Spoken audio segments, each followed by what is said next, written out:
চাঁপাইনবাবগঞ্জে ডিএনসির অভিযানে 400 গ্রাম গাঁজাসহ নারীকে গ্রেপ্তার করেছে মাদকদ্রব্য নিয়ন্ত্রণ অধিদপ্তর ডিএনসি। চাঁপাইনবাবগঞ্জ মাদক বিরোধী অভিযানে 400 গ্রাম গাঁজাসহ বেবি নামে এক নারীকে গ্রেপ্তার করেছে মাদকদ্রব্য নিয়ন্ত্রণ অধিদপ্তর ডিএনসি। রবিবার 14 জুন দুপুর 2টা 30 মিনিট থেকে 3টা পর্যন্ত চাঁপাইনবাবগঞ্জ সদর মডেল থানার নিমগাছি গ্রামে অভিযান চালিয়ে তাকে গ্রেপ্তার করা হয়। গ্রেপ্তারকৃত বেবি ওই এলাকার বাসিন্দা।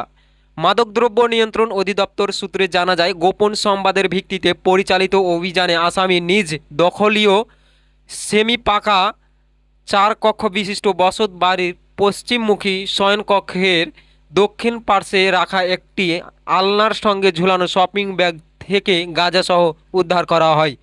উদ্ধারকৃত আলামতের মধ্যে ছিল নীল রঙের পলিথিন ও কাগজে মোড়ানো 130টি ছোট বড় গাঁজার পুড়িয়া।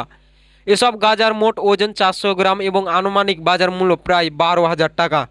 মাদকদ্রব্য নিয়ন্ত্রণ অধিদপ্তর উপপরিচালক চৌধুরী ইমরুল হাসান জানান, উদ্ধারকৃত মাদক জব্দ করে প্রয়োজনীয় আইনগত ব্যবস্থা গ্রহণ করা হয়েছে। এ ঘটনায় উপপরিদর্শক SI মুস্তাফিজুর রহমান বাদী হয়ে চাঁপাইনবাবগঞ্জ সদর মডেল থানায় মাদকদ্রব্য নিয়ন্ত্রণ আইনে একটি নিয়মিত মামলা দায়ের প্রক্রিয়া সম্পন্ন করেছেন।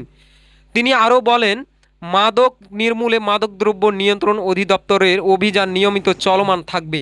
মাদক কারবার ও মাদকের অপব্যবহার রোধে আইন শৃঙ্খলা বাহিনীর এ ধরনের অভিযান ভবিষ্যতে অব্যাহত থাকবে।